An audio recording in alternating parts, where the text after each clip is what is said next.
Iran এখন আর শুরুতেই হেরে যেতে রাজি নয়।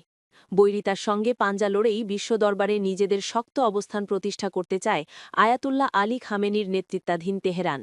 কেবল মুখের গর্জন নয়, বরং সুপরিকল্পিত কৌশল এবং শক্ত হাতে আমেরিকার মতো বৈশ্বিক শক্তিকে মোকাবেলার প্রস্তুতি নিচ্ছে ইরান। সম্প্রতি ইরানের সংবাদ সংস্থা তাসনিম নিউজ এজেন্সির এক চাঞ্চল্যকর প্রতিবেদন আন্তর্জাতিক মহলে নতুন করে উদ্বেগ তৈরি করেছে। সেখানে দাবি করা হয়েছে, বিশ্বের সবচেয়ে শক্তিশালী সামরিক শক্তির অধিকারী যুক্তরাষ্ট্রের বিরুদ্ধে যুদ্ধ জয়ের জন্য সুদূর প্রসারী একটি বিধ্বংসী পরিকল্পনা তৈরি করেছে তেহরান। এই পরিকল্পনার মূলে রয়েছে ৫টি সুনির্দিষ্ট ধাপ। ইরান কেবল মার্কিন সামরিক ঘাঁটিগুলোকেই লক্ষ্যবস্তু করবে না, বরং বৈশ্বিক অর্থনীতিকেও স্থবির করে দেওয়ার সক্ষমতা রাখে বলে দাবি করছে ইসলামিক রেভলিউশনারি গার্ড পোর বা আইআরজিসি। ইরানের এই রণকৌশলের প্রথম ধাপে ধরা হয়েছে আমেরিকার সম্ভাব্য বিমান হামলা। তেহরানের ধারণা, যুদ্ধ শুরু হলে ওয়াশিংটন প্রথমেই তাদের পারমাণবিক কেন্দ্র ও সামরিক স্থাপনাগুলোতে অতর্কিত হামলা চালাবে।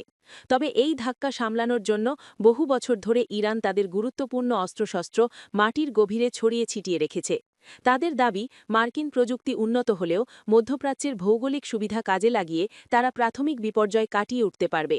এই কৌশলের দ্বিতীয় ধাপে রয়েছে ভয়াবহ পাল্টা আক্রমণের পরিকল্পনা।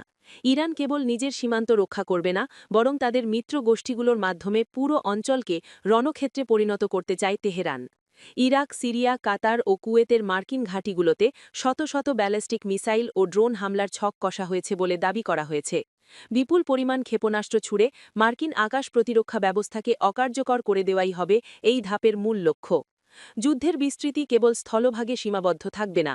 লেবানন ও ইয়েমেনের মিত্র গোষ্ঠীগুলোকে সক্রিয় করে ইসরায়েল সহ লোহিত সাগরে মার্কিন স্বার্থে আঘাত হানার পরিকল্পনাও রয়েছে তেহরানের। এতে একাধিক ফ্রন্টে সংঘাত ছড়িয়ে পড়বে, যা আমেরিকার সামরিক শক্তিকে বিভিন্ন স্থানে ছড়িয়ে দিতে বাধ্য করবে। এর পাশাপাশি সাইবার যুদ্ধকেও বড় অস্ত্র হিসেবে দেখছে ইরান। মার্কিন পরিবহন ব্যবস্থা, জ্বালানি অবকাঠামো এবং আর্থিক খাতে বড় ধরনের সাইবার হামলা চালিয়ে বিশৃঙ্খলা সৃষ্টি করার লক্ষ্য স্থির করেছে তারা। ইরানের কৌশলবিদরা মনে করেন, সাইবার আক্রমণের মাধ্যমে সাধারণ মার্কিন জনগণের মধ্যে যুদ্ধবিরোধী জনমত তৈরি করা সম্ভব। তবে পুরো পরিকল্পনার সবচেয়ে বিধ্বংসী অংশটি হতে পারে হরমুজ প্রণালী বন্ধ করে দেওয়া। বিশ্বের মোট তেলের প্রায় ১/৫ এই সরু জলপথ দিয়ে পরিবাহিত হয়। ইরান হুমকি দিয়েছে, যুদ্ধ শুরু হলে তারা এই জলপথে মাইন পেতে বা তেলবাহী জাহাজে হামলা চালিয়ে পথটি বন্ধ করে দিতে পারে। এর ফলে বিশ্ববাজারে তেলের দাম ব্যারেল প্রতি $200 ছাড়িয়ে যেতে পারে বলে আশঙ্কা করা হচ্ছে, যা বৈশ্বিক অর্থনীতিকে গভীর সংকটে ফেলতে পারে। তেহরান মনে করে, তেলের উচ্চ মূল্য ও অর্থনৈতিক মন্দা পশ্চিমা দেশগুলোকে যুদ্ধ থেকে পিছু হটতে বাধ্য করবে। সবশেষে ইরানের ধারণা, দীর্ঘমেয়াদী ও ব্যয়বহুল যুদ্ধে যুক্তরাষ্ট্রের অনাগ্রহই হবে তাদের জয়ের চাবিকাঠি। আফগানিস্তান ও ইরাক যুদ্ধের অভিজ্ঞতার পর ওয়াশিংটন আরেকটি দীর্ঘ ও রক্তাক্ত সংঘাতে জড়াতে চাইবে না।